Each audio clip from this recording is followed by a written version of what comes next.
Okleleia Jehová. Mawai be. Aleluia.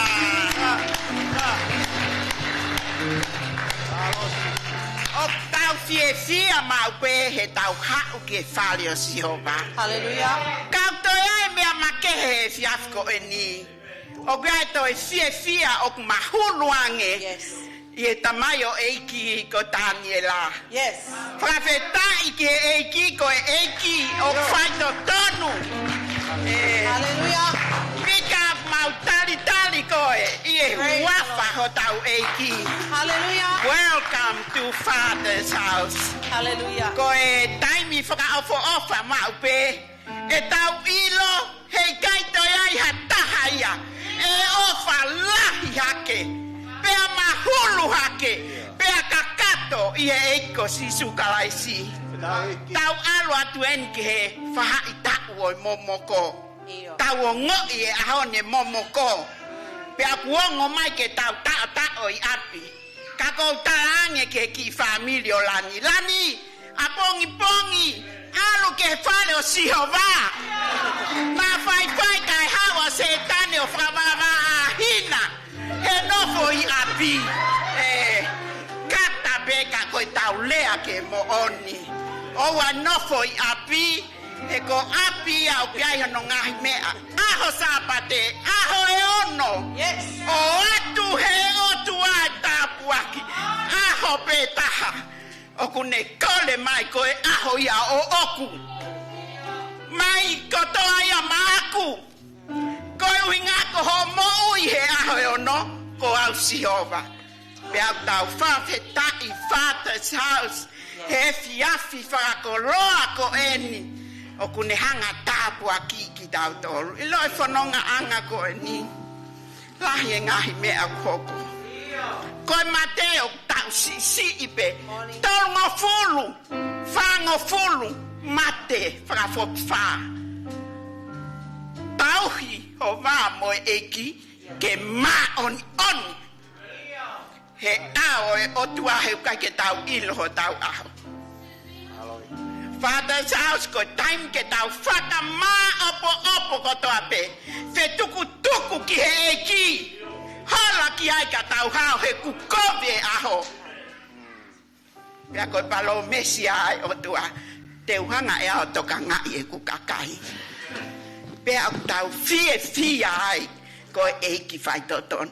Tali e toko taha ko toa pe. Ki he whale o Jehová. Kai ko ha whale nia whai whekautu a vāo. Koe whale nia o tua. Oi o tua tauhi kia te koe moki family. Oku ne whakaai, oku ne tāpua ki. Ko nofo whakakau e wike ko eni. Ki he wholofola koe loma vahe balu be siua balu. Ok fe ngawe ake mea kotoa pe. Kelele ai aki nau tolu oku ofa ki he otua. Ofa katatau ki he ne ui. Whanonga i hau kulotopa fia au ai. He kou ilo kou kau he ne ui. Pea kou ofa ki a te ia. Mea kotoa pe. Tau os ilo. Koe ka mataanga ve sikta mai. O tau ilo koe mea kotoa pe. Ea tala mai paula. Ke os ilo pe koe. O a te tau foi, o a te tau fiungo fua. Heu ne os tala mai. Ko ia pe ka ataki he ngatanga. Ko ia pe tene maue pale. Ko ia ai koe fale tamai. Koe kakai toa. Koe kakai ok nau tukulolo. Koe kakai fia. Koe kakai ofa. This is koe fale tamai ok maue. Ie tau fuaki. Amanake tau fuaki tau wahiongo fu. I love giving. O kou fia mau pe ke hiki tō e fuaki ki he eiki. Kou ngaka ku ilo o hiki tō e ne o wha laka ia he fuaki. Tā mai e tau si ilo ku whakaloto lahi mau pe me muani he tohi a malakai. Mea ko toa pe tau mau he tau nima. Kou me ai ai eiki. Kai ke tala mahe e kike o mai kotoa e pesete te au. Pesete hongo fulu te ke o mai. Ka ke hanga sivi iau ho pesete hongo fulu. Pea te ke toki ilo ai. Te whakaaba ngahi matapa. O ke kai ke ngata pehe whakamaterie. O whakalau maalie ne foaki. E taimi o tau vai ai o kai ngalo he o tuai a te tau toro. O e tala noa ia tohi exotosi. E whanonga ai kakai isleli. Ngalo ngofua ia te knau tolu e ofa mo nima malo he o tua. Kanau hanupe. Kai kei ofa he o tua ki nau tolu. Tatau pe mo ki tau tolu. Ko e ofa tatau pe na ne whai ki isleli. O kei ofa tatau pe o tua. Ia te knau tolu Father's house. He has never changed. O tatau e ane a fia, o tatau e aho. Tatau o. Ia hatau fuaki. You rather be faithful to him. I he tau hanga fufu pa tau whakasisi e o tuala. He koe tau kaiha ia mea teia. Sayang ke kaiha me pesi mo waleti ho. Use pani tipe ho waifi. Ko kaiha me e ki kai. Ko hawia ko wala au ke pe walete a whai whikau. Pau talange kai koe ko to'o. Tamai au ke o si to'o koe pa ke tokore i kai. O ko to'o pau talapia te koe pau whakahakia te koe. Patai mi ko kai ke iai pa tamai. Na ke hala ke ai. Hala ata ke wala au ki ai. Ngalo pe ia koe na ke alu ko whakatau aki ia. Ka koe mea lelei. Siasi e tau whai e talango fua ki eiki. Ange mea ia ai eiki. Ka ke sio ki ai. Kai ka mea ia. Matapa koe tāpuni whakaapa. Ngau e koe na ke pēkai mau o atu. Whakaai ai o tua tene hanga o whaka ha ia taimo tau. Talango fua ai. Ie tau wahe ngu fulu. Alai. Ko mea lelei. He talam kai ke whaingata ke eiki a kono siasi ke whakaai pe ia. Ka kune talamai ka koe mo au ke ta kau ngā kau he talango fua ke ne wholofura. Whai e mea totonu kai tāpua ki i koe. E he otua. Kore ki he asa.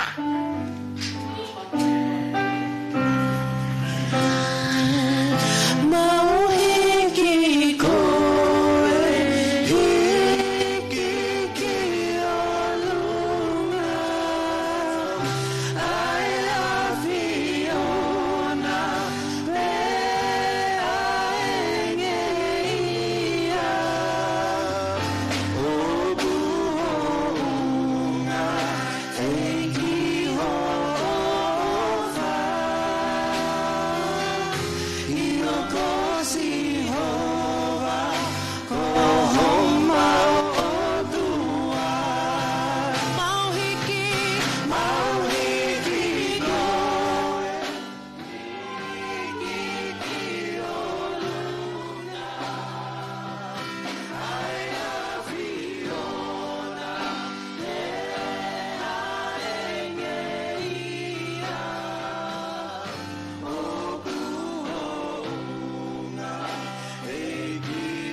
Ai o tua o ki kai ke mau masiva ki mau tolu hame. O ku ke whakahaafi ki mau tolu me he luo mate. E mau eva i he tele a kumalu aki ai a mate. E i kai te mau na wahe. He ko koe si hova ko tauhi. Mau whamalo ko i whakaai ai o tua. I he tapa ko toa pe o ku kakato ho whakaai ka te mau tolu. Ko ki pe sete hongo fulu mo mea ofa mau o atu tuku ia ke hoko ko mea ngaue ki ngaue ai otua ong mau ngaue iho mau mama ni e tapu e kina loto fale kotoa pe. Pea mo ki nau tolu nai kai aha mea ke nau foaki. Tuku ho nau loto ke nau kore mea te koe. Pea te ke whakaapa i matapa. Pea te ke huhua hifo i ngahi tapu aki. Ke mau ki nasa ai eki whakatapui ate mea ofa koe ni. Whakafoki ate ke awa i ngeia mo langi whakaapa mo i whakamalo. Io hua whape sisu ka ko mau whakamo ui. Amen. Sai. Koe sapate oi wike ka hau. Ok iheni ai Palestine me tonga ani toni. Pea te tau whakataha leva. Ki e siasi koe o moala. Koe winga pe koe ki mea whaka teknikale o kai ke nau lava ha wai ka tau tolu. Ko iai whata sa tau loto vai ke tau aruka nau tolu i e sāpate ka hau. Whakatoka ngā yang ke tau pēsi e tuu atu ai pē ko mau tolu koe na mau lava ki ai he whakataha whakaosi. Ko tui koe whei tuu ta tau pē ke tau alu ki ai o malanga whakataha pea moni toni i he sāpate o wike ka hau. Koe wike lewa hoko mai whakaosi o tau lita sipi ai. Please. Kau taki. Ka pau koe taki koe. Oa toi ae aho koe ake ne whaka e fia i koe. Hau. Hau ki he tau whiohi. Tau whiako aki ai. Pea tuko e ki ke ne whaitu tu uni. Ia te tau toru. Amen. Praise the Lord. Kolege mo mea hake o lunga. Give thanks to the Lord, for he is good. His love endures forever. Your praise is not for me, it's for the Lord. Because why? He is good. Your worship is not for me, it's not for the one next to you, it belongs to the Lord. So come today with what you have, bring your best. Because he deserves the thanks and the praise. Hallelujah. For his love endures forever. We're going to sing, I'm trading my sorrow, I'm trading my shame. Kapau ke hene boni pa ya o mafasia o ke puke ho moui. Tuange he lo tonga tau hiva fo hiva ko ni. Whakawhetongi aki a whiwhia eiki. Amen? Pake lolo, whelo aki mohataha. O te keiki ki sio ki ai, talo me sa apate ko osi. Langa, it's good to see you in the house of the Lord. Hallelujah. Amen.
he taimi o ku ngalo leleia eki. Pe hange ko o ku tupulake fili. Ka ku ke whakamanatu mai he momeniti koe ni. O ku iai e palani. O ku iai e o tua ku mo ui. There is a God who is alive. There is a man named Jesus. He has risen from the dead. He brings hope. He brings redemption. He brings forgiveness. Malomo eiki hoke ofaki mautoro. Malomo eiki hoke tatalipe. Tatalipe. Okataki e maut ngahi tono no. Whakamole mole eki mautoro Sihova. Toko ke hoko e momeniti ko ni ha momenit fo. Te mau whai halaka o ku fo'ou. Ha whakakaukau o ku fo'ou. Ha lea o ku fo'ou. Ha loto o ku fo'ou. I o eki. Ko mea i o ke fie mao. Ho mau loto. Kotoa. Whaki atu e makoe. Honga ho o whaho o whakai. Mau malu he ala. Kai ke hoko ha mate he whare o tamai koe winga. O ku to'o e ngahi angelo. Malo ki mautolu. Malo eki. Malo ho to whahala. Malo eki ho mai whakamoi. Ngahi sino na e to eki ngahi mahaki kehe weekendi. God, you are so faithful. You are so faithful to the end. Mau hiki atu ho mau ngai loto. Hiki atu mo whawhetai mo hu. Ke whakateonga ki afiona. Ke hoko mau mo ui eiki ko ha alaha. O ku whakawhire maali e mo hoi hoi fua ki ho wakai eiki. May we be a sweet smelling fragrance to you, Lord God. Io eiki mau whakamalo ai ki a te koe. Mga he mea hoko atu eiki ho wholawhola. E tūtui o kaunanga. O mai ha loto o whakaata ha telinga. O ku whie whanongo. Mo ha ata mai eiki. O ku matala. Mo poto. Ke mau mahi noi. A ho o whekau. Tokoni mai eiki. Mau kore atu ngahi mea ni. Wafa. Sisu kalais koe alu ka koe mau whakamoui. Amen. Hallelujah. Tau fuake a pas. Hallelujah. I he momeniti koe ni. Oh, talitali lele ai pe e tau whiwhine Malanga. Sister Lavinia Vakameilalo. Hallelujah. Praise the Lord, yeah. Thank you, Neil. Praise the Lord. Amen. How awesome it is to be in the presence of God this evening. Vakai ki hono whawhie maalie, ai hao e kainga e otua, ke hike huafa e kosi sukalaisi. What a lovely praise and worship this evening. I really enjoy it. Ko taimi o tau hawa i ke whale o Sihova. Pe oku kakato ai kau taia pe ikai, ka kuke o si hau ko iho ilo pau. We are Pentecostal. Hey! Ko kakai Pentecosti ki tau tolu. And when we are here ku tau hao i expectation ke tau humo whawhetai e otua. There are many reasons ke tau whamalo ia e otua. This is not a dead church. O kai ka siasi mate nia. O kai ka siasi nia tau hao ke tau tali ke tok aia hiva ke we i tau tolu ke tau ki ongo i o tau ki fieste puki mata umo fie hiki e tau ni ma. Ko taimi aku tau hao e tau tau ke whale o Sihova. O kuiai e mahino o tau loto. Mo e tau ata mai. Toki hao e pene o mai mo tau hiva. Tā mai hiva. Ka tau hao tau tolu o kue whahinga. Vivili e tau loto. Ko e kakai Pentecosti ki tau tolu. Ko pau ke hiki ho tau ni ma. Ko pau ke vete ho tau elelo. Ke he otua mo whakamalo ia. E ne ofa mo ne tauhi. Ko ne whai ke tau mo'ui, whawhai tui, whawhetai. Amen. Hallelujah. Praise the Ko Lord. ongoi tāpua ki mau pe taim ko hauai ke hiki o kuni ma whakamalo ke otua. I always feel so blessed to come and lift my hand to the Toi Lord. whanongo ke leo taniela a whanongo to ta tangi mai me ta whaaki koe ko whawhetai ke otua. Praise the Lord. We are Pentecostal people. Hallelujah. Praise and worship is a weapon.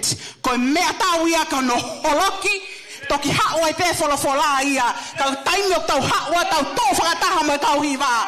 O koe e laine mua ku nau hiki o nau nima. O kune ka kei hake loto e kau hiwa me toko taha taki. He ko taimi o tau hiki ai leo e whawheta i mo e whamalo ia ke otua. O ku holo e ao seriko. O ku holo e ngahi loto fefeka na unu mai.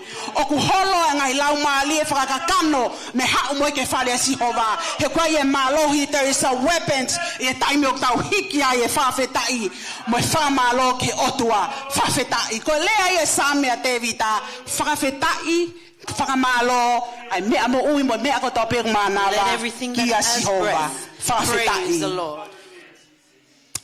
Ko fia ke to e whainga maali e ko ni pa ko mau ai whakaapapalahi ke lotolotonga e o tuau nei heni mo ki tau tolu. I have great respect and reverence for the presence of God that is here with us.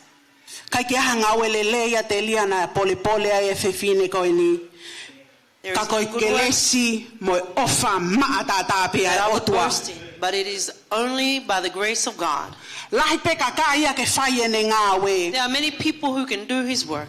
Lahi peka kai o me o tua ke father's house ke tokoni mo popo e malanga I mo ako I mo tupo tu veke he whawheta ia e o tua. Many people that God has brought to father's house to stand and enthusiastic to do the work of Lord. But who am I?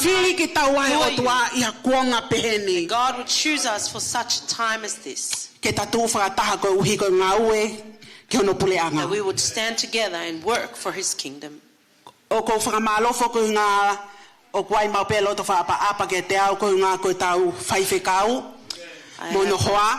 highest esteem for our senior pastor and his wife, our assistant pastor and his wife, and the board. Whamalo ko ngā ko whainga mali e ko ni omi ke tu atoai me he pulupiti ko e ni ko ngā ue maongo onga mo ngā ue maoni oni mo ngā ue o koe ke tonu ke ave noa ia. And the work, the righteous and high calling. Ka kone whalala mai ka te au o omi ke u malanga atu I he whiawhi ko e ni. The senior pastor has entrusted me with the privilege to preach this evening. If your Bibles are with you, please. Turn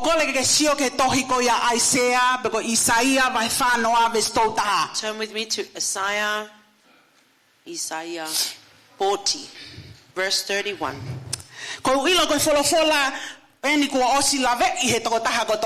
I know this is a well-known scripture. Every person may have heard. But please let me read it for you in the Tongan translation. Praise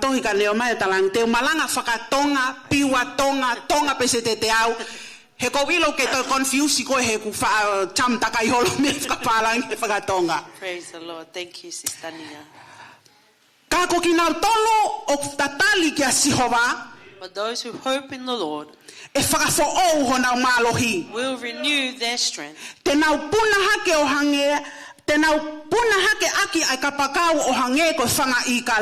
will soar on wings like eagles. They will run and not grow weary. They will walk and not be faint.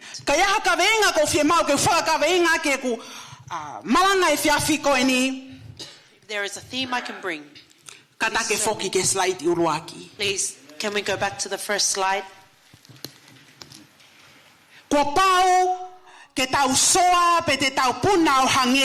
Like eagles, we must soar with wings like eagles.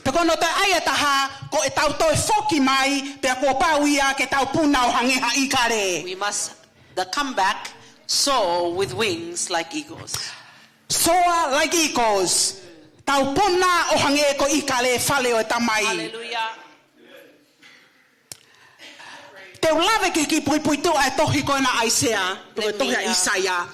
Give you a bit of context for the book of Isaiah. The person who wrote this is the prophet Isaiah.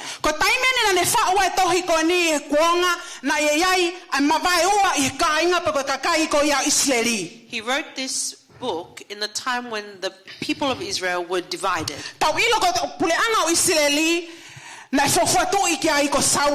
we know that the first king of the kingdom of, or the empire of Israel, was Saul. Ha o mea Saula kia Tevita, From Saul to David, Tevita kia Solomone, from King David to King Solomon. pe mea Solomone e pekia ko ia Solomone, After King Solomon's death, ko fupule anga ko ni nai taha pe, this nation that was once one mawai ua ia ki he ua, was divided in two. pule anga ia e ua, And ko became uhinga, two different kingdoms ko because tauhi aitori mo whakangalongalo ia whono a Siova. they had forgotten the law or the command of the Lord and the serving of idols. Ko pule anga ua ko nina uia ko Southern Kingdom, And these two kingdoms are called Southern Kingdom pe a mo Northern Kingdom. and Northern.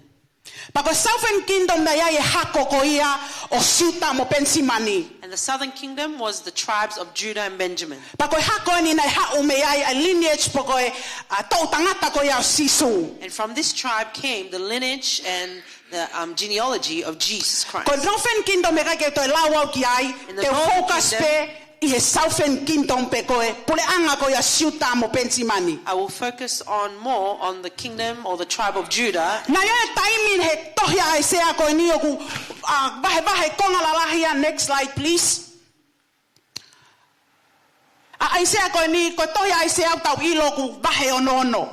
And we know in the book of Isaiah we have 66 books, chapters. Na tohi to taha ko ni me he chapter bahe ulua ki ke tolu ni ma.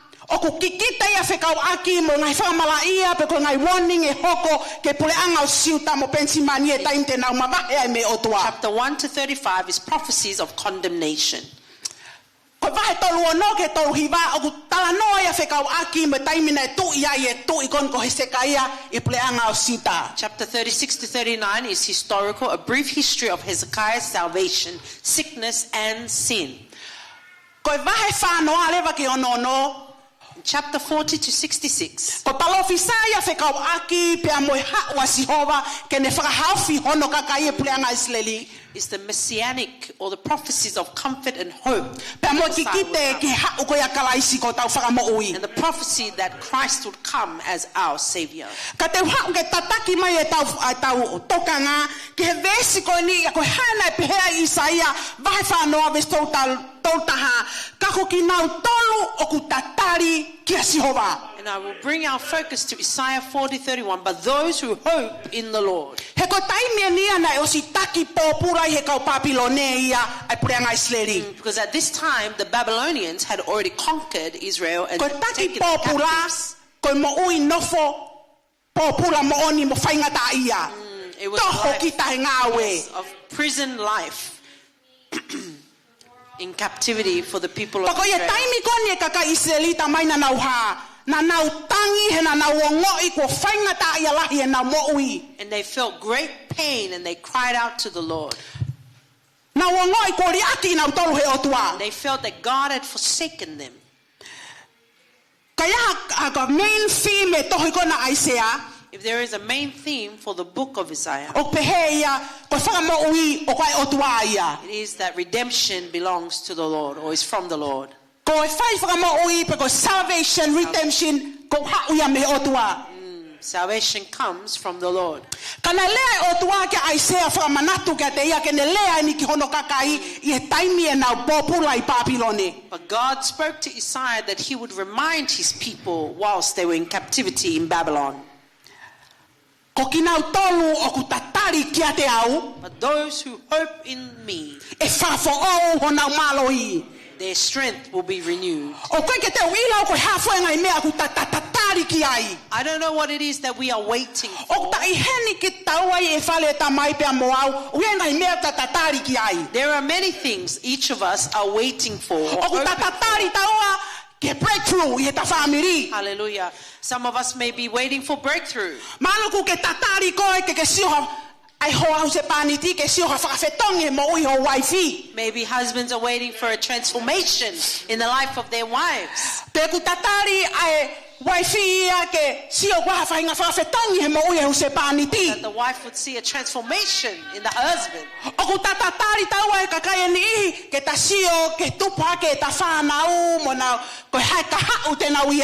And some of us are waiting to see the future of our children.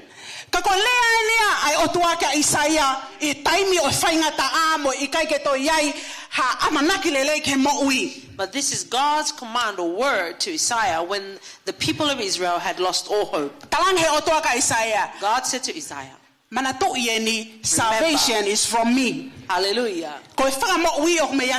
Hallelujah. And remind my people, if they wait upon me, I will renew their strength. The first point I bring.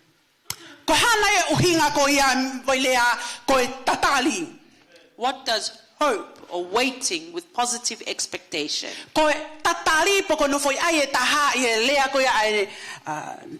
NIV translation of hope in the Lord, waiting with positive expectation. Hallelujah. Praise the Lord.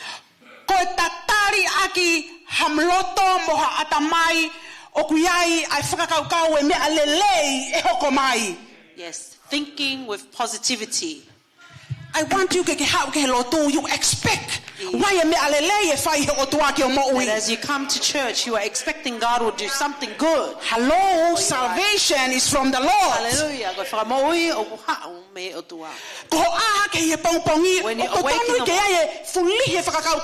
there is good things that are about to happen today. Hallelujah.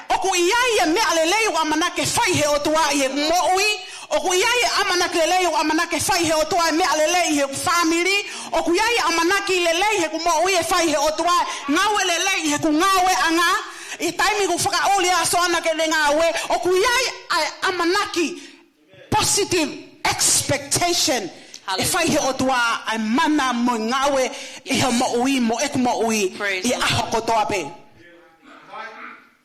Hallelujah. Our hope is built on love, promise of God in Jesus Christ or through Jesus Christ. I don't know about you. I don't know what it is you bring with you to the house of the Lord. When I come, I have a good expectation. When I lift my hands, I'm not lifting to a man. Yes, I'm not coming to give praise to any man. And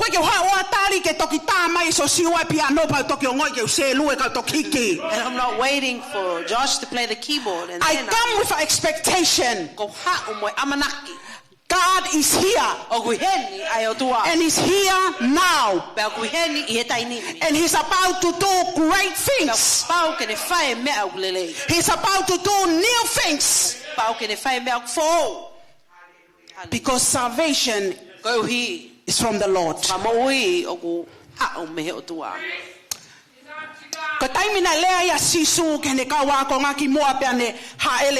And when Jesus spoke to his disciples before he ascended, he gave to them this promise: go and wait in Jerusalem. Father will bring his promise. Waiting, expecting positive things. Hallelujah. It's the same meaning of when Jesus said wait to the disciples. Many times our strength is depleted. Many times our joy is robbed. Many times depressed. Yes, we have depressive thoughts.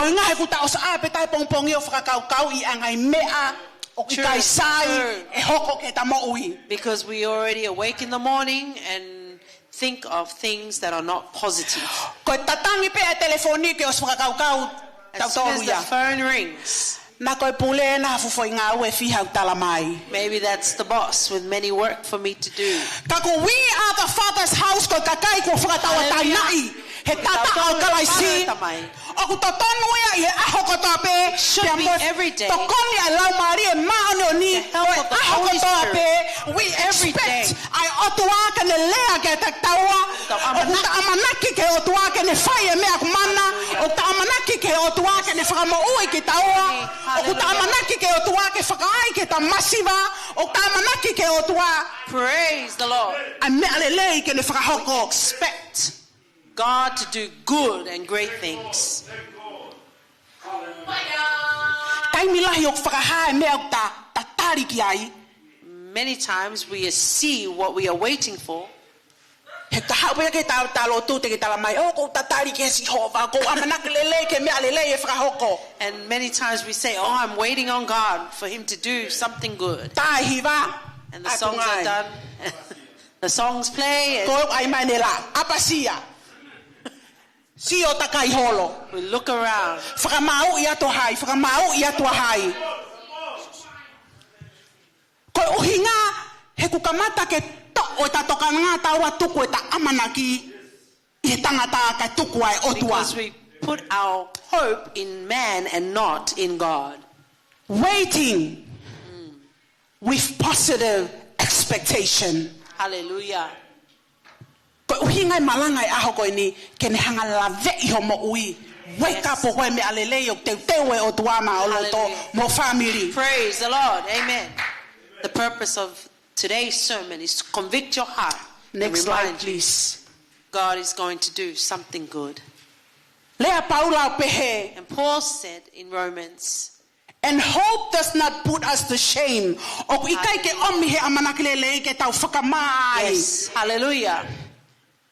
Because God's love has been poured out into our hearts through the Holy Spirit who has been given to us. He kua lilingi e ofai o tua whakafou i ne lau mari e maononi. Praise the Lord. Ke te tau tolu. Pako Yes. kakai ki tau tolu ko taimi o tau a eva i o kuia e When we whainga sensitive e tau moui ki he We are ofa mo sensitive tataki a lau mari e To the maononi a love te and tau the leading tolu. of the Holy Spirit to us. Yes. Hallelujah. Next slide, please. Ko ngā ue ne lau mari e maononi he moui o kun hanga lilingi e ofa mo amanaki lelei a te tau tolu. God pours His hope and His love into our hearts. O ku hanga he lau mari e maononi o whakaivia ki tau tolu ke tau lahi e tau mea o tau amanaki lelei ki ai. Holy Spirit empowers us to abound in hope. Hallelujah. Ika i ngā tai ku hanga he lau mari e maononi o asua pe whakapapau i ka te tau tolu o koe e mo ui tai ngata. Hallelujah. And the Holy Spirit assures us of our internal inheritance. Pe ku hanga he lau mari e maononi o tokoni i ki tau tolu. Hallelujah. And His Holy Spirit helps us. I taimi o tau whihangahanga ia i mo e whakatanga mo e ngai Yes. ai ahi o tau whau ai. Or helps us endure suffering and intercedes The for Holy Spirit is with you Hallelujah. to empower you. Tokoni i koe. Ke ke hao ke sihova o tatari ke te ia ai mea lelei o amanaki ke ne whakahoko ke tau moui. Hallelujah. Praise the Lord. Ko whahinga amanaki lelei e ni nai mau he whewhine au toto e taimi ane hao ai ka This is sisu. the type of hope that the woman with the severe bleeding had when she came towards Jesus. Nai mole pa anga mo e amanaki kai to ilo e hao All whakamoui her me hai. All her money had been lost in trying to see doctors and physicians. Ka koe uhinga koe aha ko tō pena e whanongo ia ke ngau e whakaafo na e whai e But every sisu. day she heard about the miraculous work that Jesus was doing. Kanane hao ia i he amanaki lelei. And she Positive came. expectation. Hallelujah. Praise the Ka Lord. pau te wala ki he kapa au no kofu te mo ui. That if I touched even the hem of His garment. Pako whia mau when we come to the house of God and anywhere you go, Hallelujah. that God will use you to be influence e tafaaki ko tō peo ke iai. Ko uhi kono langlangi. Amen. He Amen. kuia i amanaki lelei ia te koe. Ko lau mario ato na isi hovau ia te koe. Can it create ia koe a expectation that God is about to do new Hallelujah. things and greater Praise things. the Lord. Amen. Ko hana e whakaiwhai kehe kehe. Ai pe biblical hope I amanakilele yokulanga I folofola. What is the difference or comparison between biblical hope and secular hope? Okulanga I mamani. Hallelujah. Remember that church Yes. The church of God, we have a standard is based on Christ or on God and the work of His Holy Spirit. The world, their hope is built in accordance with what they see, what they want or desire, and what happens in their environment or surroundings. Yes. Our positive hope is based on Christ and what He did for us. Yes.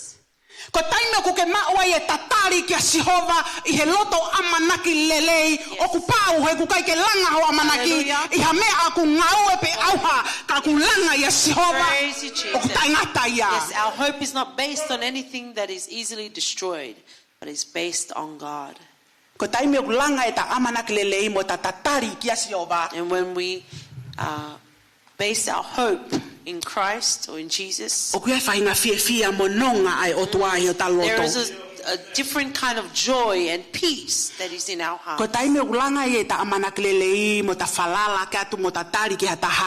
When we put our hope into people or someone,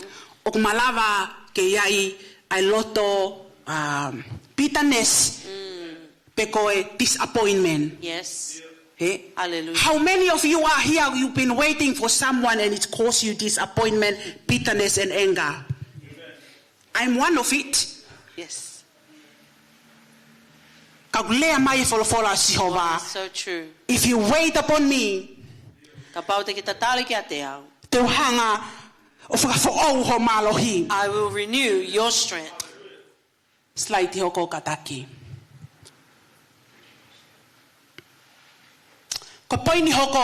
The next when we soar on wings like eagles, not only are we waiting in the hope of the Lord,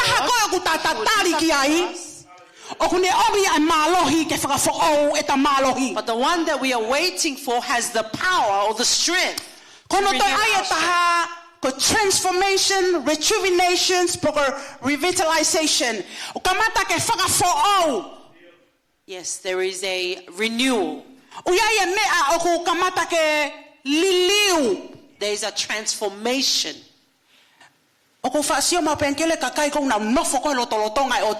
people who stay or dwell in the presence of the Lord, they are always filled with joy. Yes. Now, they come to the house of God. They want to praise God. Because that's the promise. That their strength will be renewed. We are Pentecostal, eh?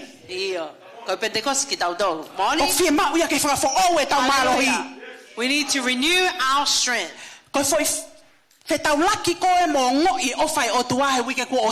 When you encounter the love of God last week, it was only enough for last week. We need to encounter every day. To renew our strength every single day. Hallelujah. Renewal. Hallelujah. As Paul said, I can do all things through Christ has strengthened me. True. Waiting or hoping in the Lord e whakafo oe anga e ta sio. We renew the way we see. Whakafo oe anga e ta talanoa. Renew the way we speak.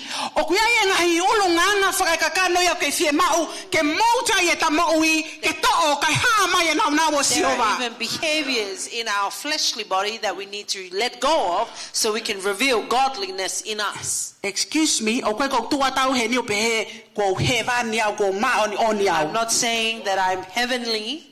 We are all still in the process of molting. Hallelujah. O take I he laine o renewal whakafo ngau e lau maari e kono whakafo Still in whakaaho the ki taua. transformation phase every day. Hallelujah.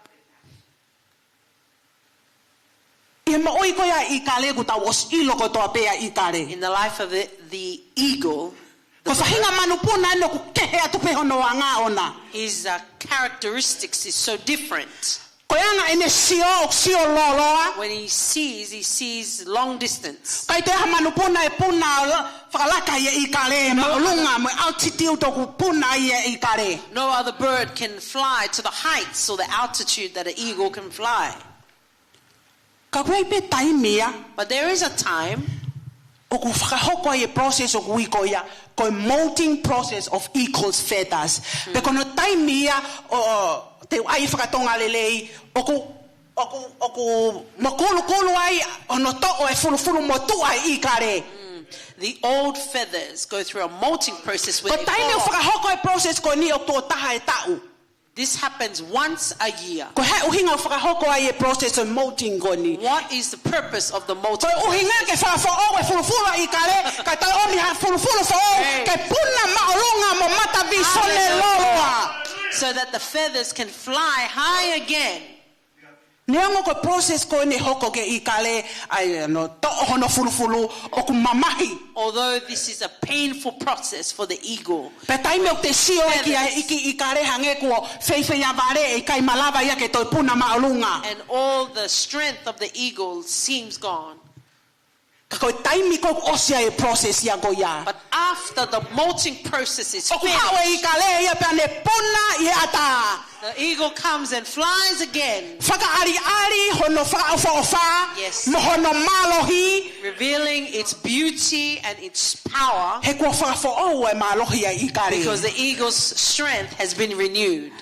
Mahalo pe ke I he taimi ko I he tainimi o e molting process. Perhaps you are in the molting process right now. Taimi o ke whakaukau ko kua mama o Sihova ia. When you think that God is far from you, Taimi ko whakaukau ko ia o koe taha amanak ia hio maui. when you think there is no other hope, Ke taimi o ke whakaukau ko o koe ke tau ho maui a ko e mangau ea e ki. or you think that you are no longer worthy for the work of the Lord, I he wawhasi su ko ku loto in the ia. name of Jesus, my praise is Salvation is of God.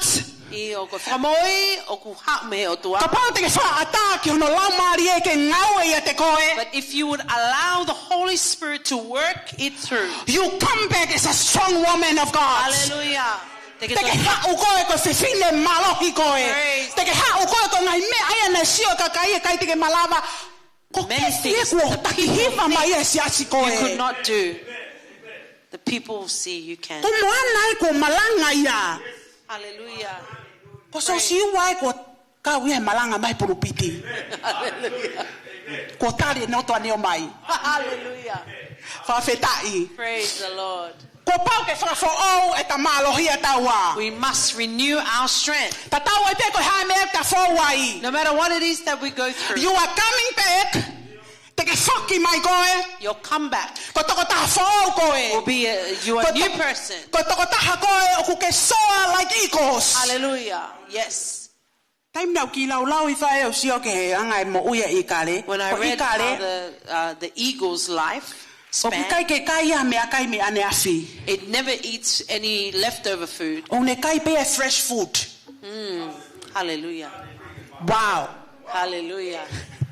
O ku alu pe a mau ene mea toko ni o kai he taimi ko ia. Pako ne osi pe ko ia koe ke tokanga I kare ko he mea kai e kai a u. And the eagle does not worry about what it will eat tomorrow. Ko inga ko no malohi o ku renew pe a ku kalasi e Hallelujah. taimi o ku punai. And it's a power in the time that it flies. Pe koe ku loto ia whale o That is my tamai. prayer, Father's house. Te tau puna o hangeha I kare. Yes, hallelujah.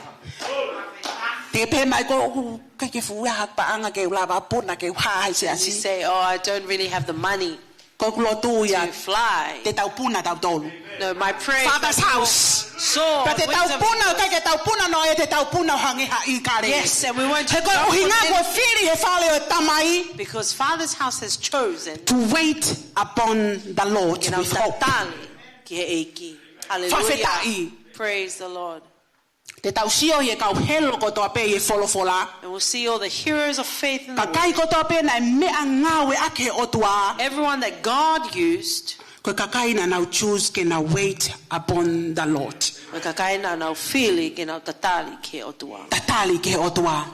Hallelujah. Ka pau ke tatali ko tatou kai ke toko taha pe. O tau You're heni not ko the toa. only one. We are here as a Yes. body of Christ. Praise Tau heni ko sino a kalaisi o tau nima taha pe. Yes. Uma taha pe. Tau tatali hono ko toa pe. We are all waiting. We are arm in arm, hand in hand, waiting on the Lord. Ko whakakoloa ia siasia o tua. And there is a great Ko taimi o ki vai vai treasure. hifo e nima koe. That one hand is weaker. O wala atu e nima koe. Another Tuku ki o lunga hand te will reach tapuna out. hange ko I kare. Get up, let's He ko ki jump nau so. tolu o ku wha tatari. For those who wait E whafo o ho nau malohi. or hope in the Lord will renew their strength. Te nau lele ka I kai vai vai. They will soar on wings like eagles. They will run and not grow weary. Pa te nau ewe ewa kai kai They pongia. will walk and not be faint. Ko poini whika tolu ko whi mau ke ulave ki ai. And the third point, Empower to endure. Whakamalohi ki taua ke ta lava o matatari ai mea yes, kotoa pe. hallelujah. Ko mo ia I kale ne whafofonga I ai malohi. The life of the eagle symbolized strength, Ko visone o ku mahino mololoa. a swiftness and keen vision. O whakafou I he whakaivia I lau maria maonioni. Hallelujah. Highlighting God's supernatural empowerment. Ko taimi koe ku tapuna I e whakafou o e siova ta malohi. When we're soaring, Pea tapuna. O kune hanga whaka ata mai ka te taua o kune whakafofonga I ko tau ataina kakato. praise the Lord. It represents true freedom. Whainga ta praise the Lord. Yes, true. Hallelujah. Morning. Run to Jesus. Hallelujah. Whainga we ke eki. It He is koe hard kia for us tau to serve the ataina Lord, ia. for there is no freedom. Yes. So true. Whakatau ataina I tau e siova. Jesus, or Tau God, ataina ke ta hiva. Tau Freedom ataina to ke ta sing. praise o tua. Freedom to Tau praise. ataina ke ta lele. Tau Freedom to ataina run. ke ta pasi. freedom to clap, Ko tau ataina kakato ia. that is complete freedom.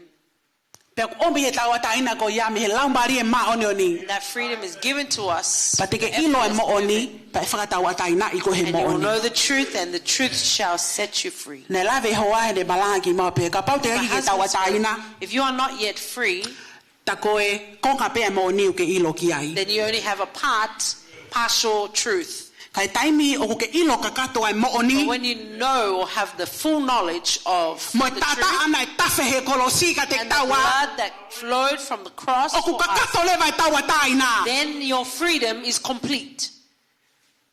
Ko mana tui mau pe. Taimi ko tau pe ko tala noa I moha taha. I remember every time I would Ka pau ko share toko or taha speak ko with ia ku somebody, mo ui kai ke tau ataina mai ka au. if that person is not free to speak with me, Io fefe hake nia. Ko ke lava e si o katonu mai they ka. can't look at me directly. Ta kau ka whenga ke usio atu. And if I try to look at them, Koe yeah, ke they lava just si o look away. lelei. They can't look at me straight. Pau peo ke os experience e ka kai pehe. Perhaps you've already experienced this. Ka kai ko ku tau ataina. But people who are free, O ku mata ke mata e tala noa. It's Koe ke eyes tala to noa ko eyes. teringa. Pa Then ka I'll koe talk unu to your o ku ear whema or ko your tala back noa of atu your ko. head. They Tala talk to noa you ia. directly. Ai ka kai o ku nofo he mama mo tatari ke siova. Hallelujah. Empower to endure. Hallelujah. O ku whakamalohi ki taua. We are empowered Ke malava ke ta. Tau matou waki angai ayahi mo mea ku ta whau ai. to endure and have long patience. Whale e tamai. Father's house. Koe o tua o kune manako mo ne ofalahi ke tau mo ui. Yes, God loves and favors us so much. O koe whi mawe o tua ia ke ta puna pe lalo. Yeah, God doesn't want us to just stay low. O koe whi mau he o tua ia ke tatala noa pe tu hifo pe lalo. God doesn't want us to speak only or things of O whi mau he o tua ia ke tatopu hake ko kakai o ku tatatali kia te ia. to grow up to become people who wait or hope, Koe uhinga ke ni hanga whafo au ho ta malohi. so that He will renew our strength, Malava lewa ke ta puna. and then we can soar. Ko taime o puna ia i kare. When the eagle is O flying, malava pe i kare ia ke ni hanga we i a whakatatau ki he ea mo malohi o e a wha mo e haviri o whawai. the eagle can change That's the how way he amazing the flies eagles is. according with the turbulence of the air and the wind. Ko taimi ko ta puna i ko kakai ko whakamalohi i ki taua mo nofo e lotolotonga e otua. When we soar as people who stay in the presence of God and people who O renew ku ta their puna strength, taua i hao e ngai ta noa tuku hifo. that when the negative talk comes, I e taimi o ku hao ai a palopale ma. when the problems arise, O ku tatalange ta ke palopale ma. you say to the problem, Te puna au. I will fly. He ko whafo e si hova For malohi. God has renewed my strength. Pa ko o tua ku ne whaia ngā welelei he ku God maui. is doing a good work in my life. I'm soaring like an eagle. Hallelujah. Pawhetai ke iki. Hallelujah. Praise the Lord. Soaring like an Praise the eagle. Lord. Amen. Amen. Hallelujah. O ana hoko e ngai mea. O ana hala ai toko tahau tatatari ki ai. Let us not put our hope in the wrong person. O te ke whaatatari Please. ke tangata. Don't wait or put your hope in man. I'm talking about tatari ko koe pe pia mo Sihova. I'm saying it is only you and God. O koe e taimi lahi e ku mo ui. There are many times in my life, O koe e ku taimi mo koa. I have time with my husband. O koe e taimi o ko haua i ke he lotu. There are times I come to church, Ka koe pe he ku taimi pe a o ku koe ke whema ua ho ku mari. but there are times where I do not need or want my husband. O koe ke utai whema ua i kai ngā lotu. I don't want the church. Koe ke whema ua e kuongo mātua. I do not want my parents. O ko whema o pe au au mo e otua I ki just tatari need ki ai. me and the Lord. Hallelujah. Morning. Te utoi aia tu wai e taimi. There is a time O koe ki tatoi whema o tau hataha. where we no longer need anyone, Neongo e wha malanga i maari pa pehe mai kakai ko powerful speaker. even though many times my husband will preach and they say, oh, Ka koe taimi I don't need him. O ko whema o pe au ku taimi pe mo e need otua. my time He with ko God. ia ku ne whawhao ho For malohi. He is the one who will renew my Ko strength. ia ku ai e ku amanaki lelei. He is the one who has my hope. Tānei nei ke lea te vita o pehe. No wonder David spoke and said, He ku eve eva he te lea ai malo aki o mate. yes, when I walk through the darkest valley, He kai te mana wahe au ki hakovi. I will fear no evil. He ko koe Sihova ku ke whi ao mo au. For you, God, are with me. He o ku ke tataki au I he vai tafe maali e. Yes, you lead me beside still waters. Ko whakailonga e kakai lea That e is a sign tangata. of people O ku nau tatali personally ai hono yes, wā mo e o who tua. have a personal relationship and are hoping in the Lord. Soa like an Hallelujah. eagles. Puna hange ko ikale. Ka whakawhao ho malohi. So we can renew our strength Pe whakamalohi I koe. and you will be empowered. Ke matuaki ai ngahi a kakaha mo ngahi palopale mau ke whauai. That you can endure the turbulence or the negativity that you go through. Ko pauia ke ta soa like an eagles kainga. Ko wike ko ni ko wike a manaki lelei. This week is a new week of Te ke hope. aha ke peko a hu pa ke whawhetai mo whamalo ke otua. Praise and There are worship many God. things ke whamalo ia e otua. Hallelujah. Lord. Pe ku ke sio ko whamo ui ko he ki te ke whawhetai pe au ia. Pe te sio ko ngau e ki o totongi e ku pila no fo te whawhetai pe ke otua. He ko otua ia o ku ia. Ko ula mo siliva. Ko otua ia ku ne whakai. Ko otua ia ku ne whamoi. Ko otua ia ku ne kei whai mea mana I ko ngau tau no God whai. who does miraculous things in our day and generation. Tamai e wholofola koe ni tānoa Isaiah nei hanga he otua whamo ui e kaka Isleli. It says, and God saved the people, Neongai pe e nau loto whewheka. even though they had hardened hearts. Ka koe palomese e otua. But God's promise, You wait upon me. o Te ke kukita- tatali ka te au. te whakafo ho malo I will renew your Tau strength. ilo ko tohia Isaia te tala no ai o We know- ki te lahi taha e tohia Isaia ke alo i ko ia sisu kalaisi Hallelujah. In mo the e book of ngawe Isaiah, ne whai e kolos. many prophecies about Jesus and the work he did on the cross. Ko kole ke mea ke mo mea Please. ngā i he whiawhi koe ni. Rise to your feet. Ko kore ka neo mai me kauta. Ke nau hiva mai ki fo hiva.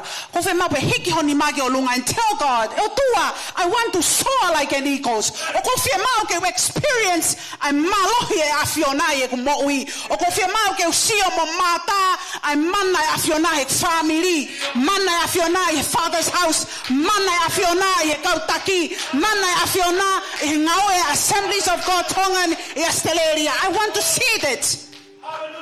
Kone palomesi o io mo emeni te kai ke ata felili wa ki palomesi ai otua. They that wait Lift up your voice to God. upon the Lord shall renew their strength. They shall mount up with wings as eagles. They shall run and not grow weary. They shall walk and not faint.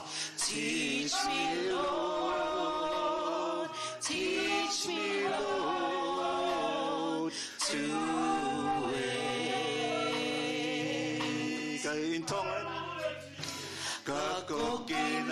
Kakokinau'tolu o whaatatali e whakafo'oho na malohi. Tēnau puna angeha ika. Tēnau lele kai ika i vailai. Tēnau eva kai ika i pongia. Ako ia ki keu tata. Liki a te koe. Can we sing it again, Neo, please? Kakokinau'tolu o whaatatali e whakafo'oho na malohi. Tēnau puna angeha i kale. Thank you, Tēnau Praises be your name, Jesus. Hallelujah, Hallelujah. Tēnau eva kai i kai pongia. Ako ia ki keu tata. Liki a te koe. Hallelujah. Father, we praise you. Yes, Lord. Whamalo atu ke te koe tamai. Whamalo ko hinga ko ho ofa. Mo ke lea mai ke ho mauloto e kuanga ko mamoi e tamai. Ko ho loto e ke mau puna ange ange a i kale. O ana mau vai vai. O ana mau homo. Kau ke fie mau ki mau tolu ke mau soa like an eagles. Whawhetai mo whamalo atu ki o wholofola e tamai. Whawhetai mo whamalo atu ko lau maria maoni o ni o kune kei lea e tamai. Mo ngau e o siasi. Tamai o kou lea i kuna. O kou lea tapoaki. O kou lea ai breakthrough e tamai e mo uia ho kakai. Mo kai ngā e whiawhi koe ni. Tēnā wongo ia e ofa whakai tamai. Yes. Tēnā wongo i o koe e palani mo e. Tau mo a maolunga e awhiona ke nā mo ui. Hallelujah. Haha whainga mahaki whakai sino e tamai. Oni eke. Whafo au nau loto e tamai. Whafo au nau malohi e tamai. Ke nau kei si o peka te koe ko ka mata anga. Me ngata anga o e nau tui e tamai. Mau ofa atu, pa mau whamalo ia e awhiona. I huafa sisu klaisi ko aloha ko mau whamo ui. Amen. Hallelujah.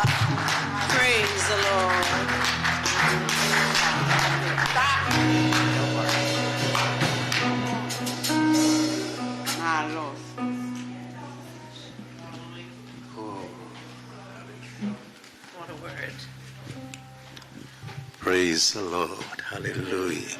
He ga to whaka paspasi o to lele yange. E whakahiki pe hono kua wha. Wow. O tu ta wako e mea lahi au pito me wholofola koe ni. I learned a lot from this scripture because I've been so used to reading it a lot. Yes, there are times where we become weary. You're still human. There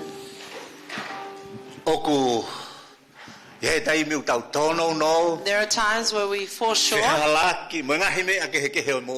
Many different things in this life that we face. And the word of today reminds us that when you are with the Lord, it doesn't mean to be when you stand strongly with the Lord. That is why we are able to soar on wings like eagles. What a blessing. Yes. The wonder of the God that we serve. That even though we are weak, even though we feel many times it is difficult for us, what it is that we are facing, and the time that this word reminds us that we would know there is a close helper to us. Yes. But because we do not know him, that is why we become so dire and weary. But our sister reminds us this. Hallelujah. Hallelujah. There is someone who is with us. Yes. And our hope is not lost. Meditate upon. Maybe what you are going through is a test. Maybe you are hoping for something that is not yet come to pass. The hope which the word of today speaks of. He is the one who can fulfill that need.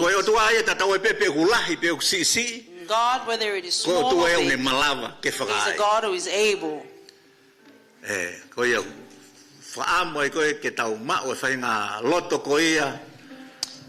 we need to have that spirit of humility. Should have a humble heart. Yes. But when we have that spirit of humility that God can do, praise Jesus.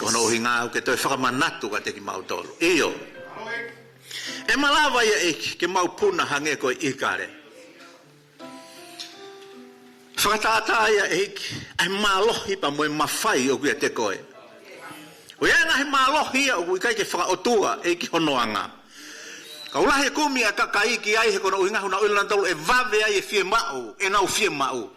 Ka kono uhinga ke fra manatu mai ko malohi afiona eta mai o ha uie pa mo ngahi tapuaki pa mo ngahi lele lahi amui ange. Kono uhinga pe ke tokoni iki mau tolu. E mau umi noa mo mau hamumu noa. Ko ia eke o pehe e mau whawheta e mo whakamalo. Ko ke lea mai ka teki mau tolu. O whakapatonu pe ki he mau ngahi whie mao ko tope. Whai tāpe kina pa ke whakamonuia mai ho siasi. Toko ni whai whekau pa pehe ki e poate. O mau te kaki atu ki ho nima mafi. O ku ia isi whahinga o kai ke mau kau whakataha heni o sino ha mai. Eke e, pe ko whea ngai wheitu o hunau iai. Ia uatu e mau lotu ka teki nau tolu. Eke o kia ngahi palani mo ngahi whakotu utu ke he kaha u e tamai. Ke teu e Malanga pe fai fononga ki he feitu e taha ke fai ai e mau lotu me mau hu ki he afiona e tamai eiki whakakakato kotoa ia e afiona me olunga kai lava ki whakahoko e taumua ko ni pa mo e whakaamu ko e ni eiki e mau lotu atu ka teki nau tolu he mohenga o e mamahi e si su watu e mau lotu ku ke afioi e ko e ki nau tolu ko e ni e tamai eiki lava ke mau to e whakalauhi ngoa iyo eiki tāpu kina pa ke whabo ui ki nau tolu, whakotu ki nau tolu eiki, mi he mohenga ko ia e mamahi. E tamai, ka iaha mau mātou kuatu pa moho sia si, whai tāpu kina ki nau tolu, whakamonu ia eiki e ngahi ai anga mea kotoa pe. Tāpu kina e loto whare kotoa pe e tamai, patu ke pehe pe tataki ho lau maria ma oni he koe toko ni ofi ka teki mau tolu. Ia ha mau toi foki mai he kauna e tamai ke tau toi whakataha mai pepa mai afiona. Kore kreso tau eiki o whaia tua ko tamai whioha pe moha lau maalia maa oni oni. Ke nofo mau ia e teki mau tolu o na hiki kai whaipio tai ngata. Amen and amen. Malo pito, God bless you all. Thank you.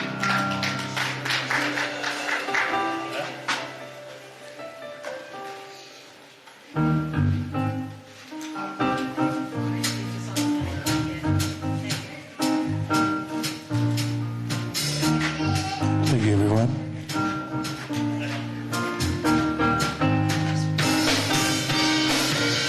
Yes, Lord, yes, Lord, yes, yes, Lord. Yes, Lord, yes, Lord, yes, yes, Lord. Yes, Lord, yes, Lord, yes, yes, Lord, amen. We say yes, we say yes, we say yes, Lord, yes, Lord, yes, yes, Lord. Yes, Lord, yes, Lord, yes, yes, Lord. Yes, Lord, yes, Lord, yes, yes, Lord, amen.